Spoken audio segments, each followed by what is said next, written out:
girls with sensitive skin use.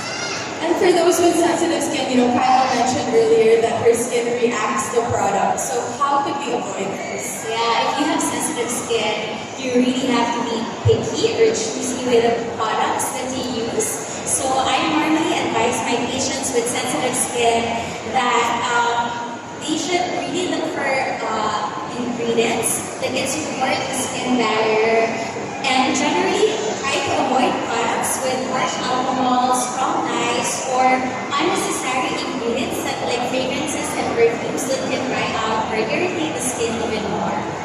And like Cassie, I'm also always under the sun. So if your concern is sunspots or dark spots, what should we look for? Yeah, so the number one culprit for sunspots or dark spots is, of course, excessive UV exposure.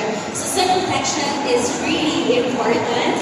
But if the dark spots or the sunspots are already present, you may look for products with ingredients again like niacinamide and sea daffodil to help lighten or fade the dark spots that are already present.